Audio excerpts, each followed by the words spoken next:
David Shearer. Thank you, Mr Chair.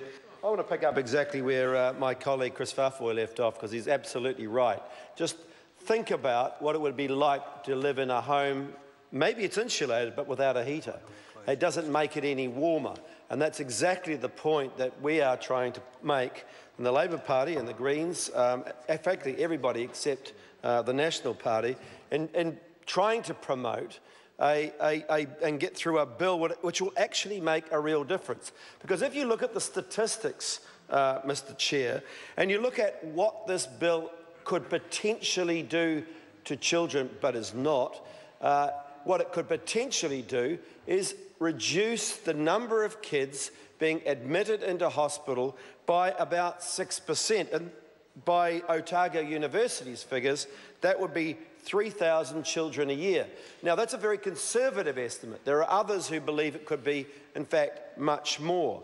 But just think, 3,000 kids who will not need to go to hospital with rheumatic fever, with respiratory conditions, with colds, with problems that will get so serious that they need to be admitted.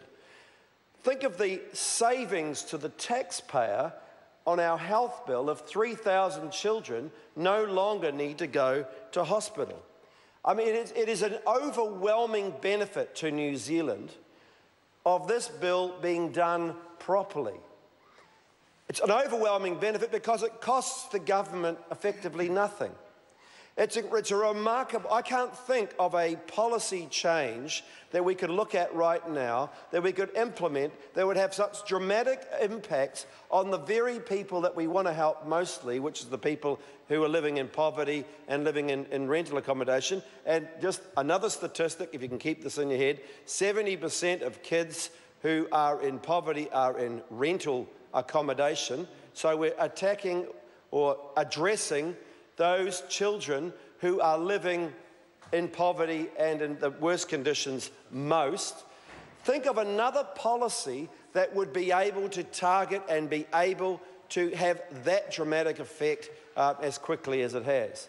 I mean, my surprise, sir, is that I think this was brought in 2013, and here we are debating it in 2016, and I'm thinking, 3 years? That was 9,000 hospital admissions ago. We've got 16 children dying every year from poverty and housing-related issues. Just imagine if those kids, and some of those kids might well be here as a result of this.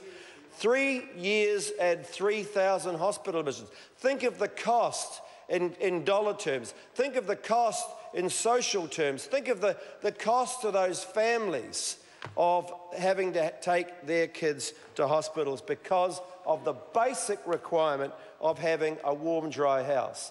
Now, many of my colleagues have already spoken about this, but the fact that New Zealand is well behind in terms of the housing quality that we have here in New Zealand. This is a bill that has been needing to be addressed for some time.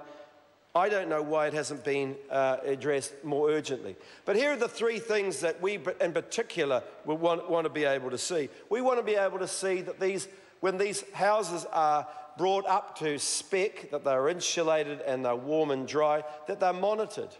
They're monitored by the local council, and there's an enforcement policy, because I know that, and certainly from people who are coming into my electorate and talking to me about their housing issues, that many of them are too scared to complain to their landlords because they think their landlords will kick them out. And in Auckland, where there's a real housing crisis, why anybody could not call it a crisis, I don't know. But it is a severe crisis. They are scared about complaining to their landlords. So we need an independent arbiter of making sure that those houses are monitored and enforced. We need to heat cold houses, for God's sake. I mean, it's all very well putting the insulation and everything else in it, but we need to have a heating source so that those kids stay warm. And we need to make sure that the insulation is up to date, that we have 2008 insulation standards and not insulation standards that are 20 or 30 years old.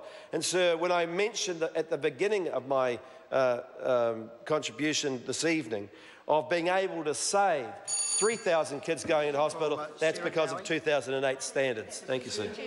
The question is that the question be now put. Those of that opinion will say aye. Aye. To the contrary, no. The ayes have it.